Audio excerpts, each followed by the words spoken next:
जीविका में काम करते हैं, हम लोग को जीविका से कोई पहचान नहीं मिला है।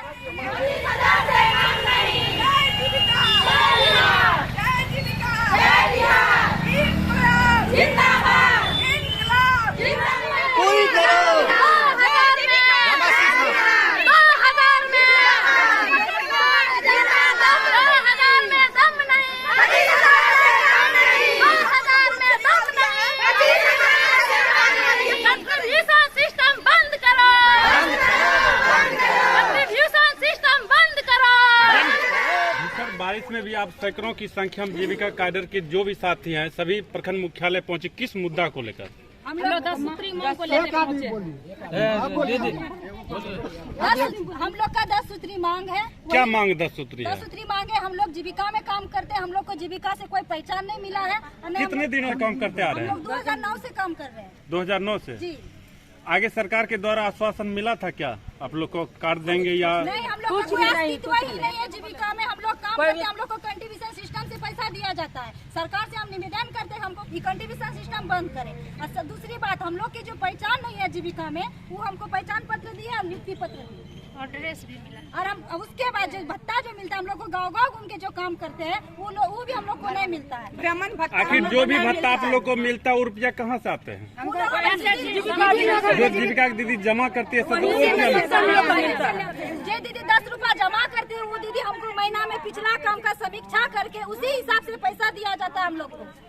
यदि जीविका दीदी का सदस्य रुपया नहीं जमा किया तो आप लोग को कुछ भी नहीं मिलता। लेकिन नीतीश सरकार हम लोग से हर विभाग से कोई भी काम नहीं होता है, वो जीविका के सदस्य को दिया जाता है, हम लोग को दिया जाता है। हम लोग घर घर जाके काम करके उन लोग को पूरा करके देते हैं, लेकिन काम का हम लोग को उचित दाम नहीं दिया जाता है।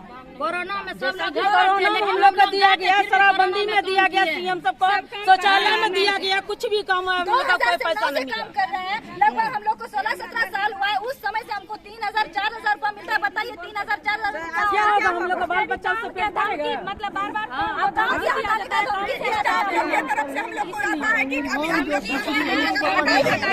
आप लोग जो हड़ताल पर है जीविका के वरीय जो पदाधिकारी, उसके द्वारा क्या मिल रहा है आश्वासन? धमकी भी दिया जा रहा है क्या?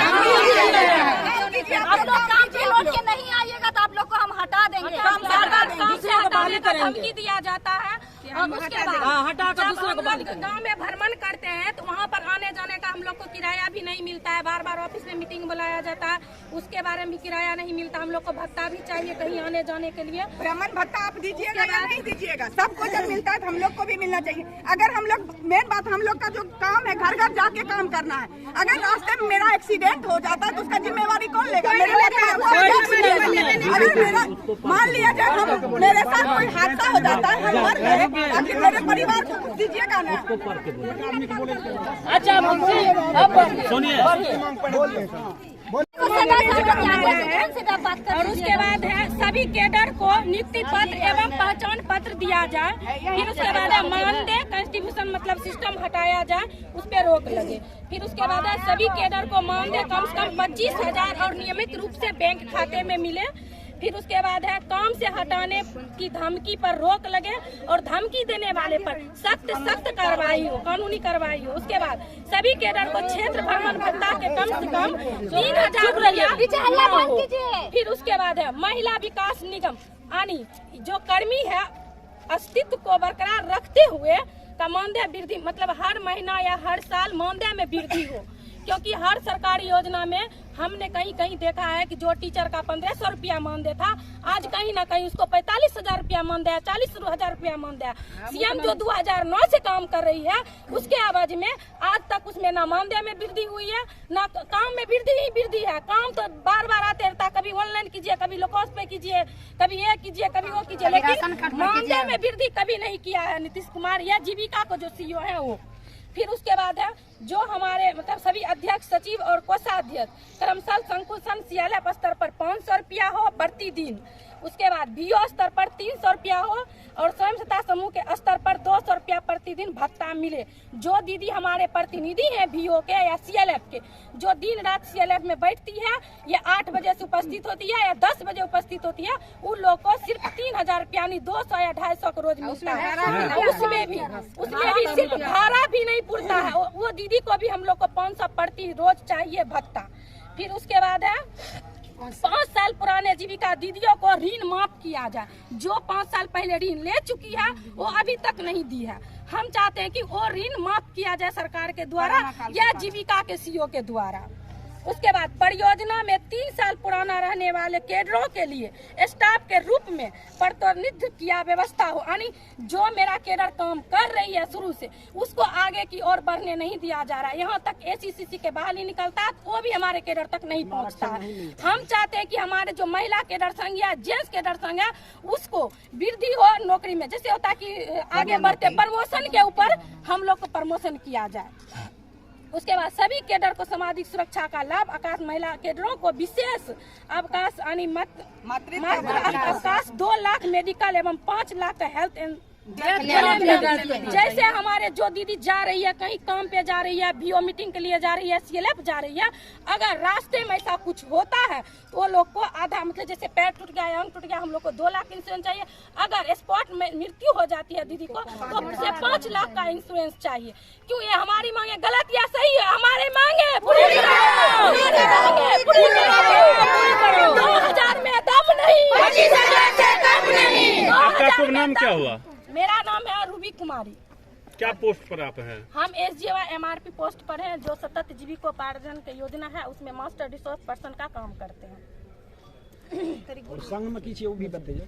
संघ में अभी जो हमारे जो प्रखंड लेवल पर संघ चल रहा है उसमें हम उप सचिव के रूप में कार्य करते हैं कमेटी के द्वारा। चौथम प्रखंड में कितने CLF हैं?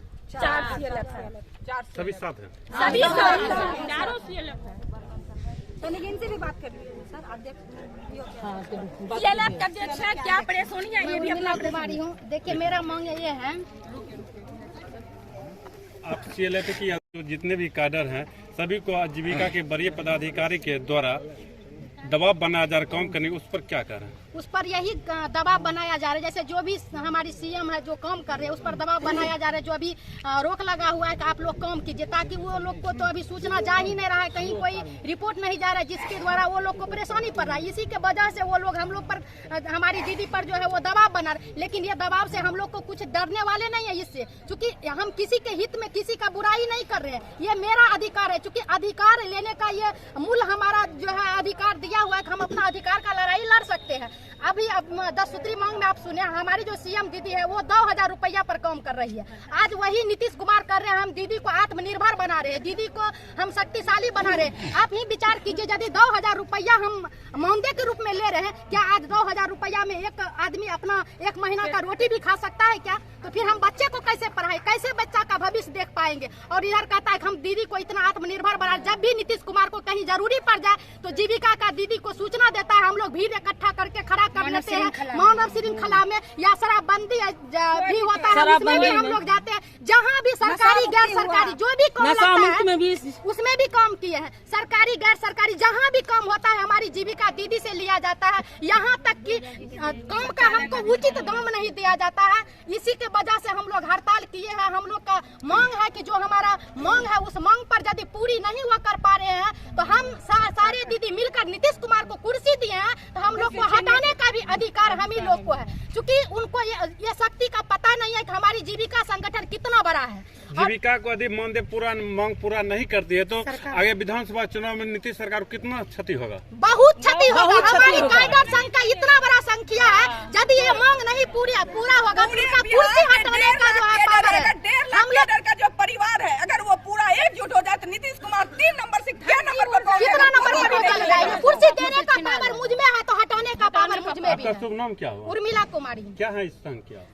हम संघ का जो है मतलब CLF स्तर से जो है 15 मेंबर के रूप में है।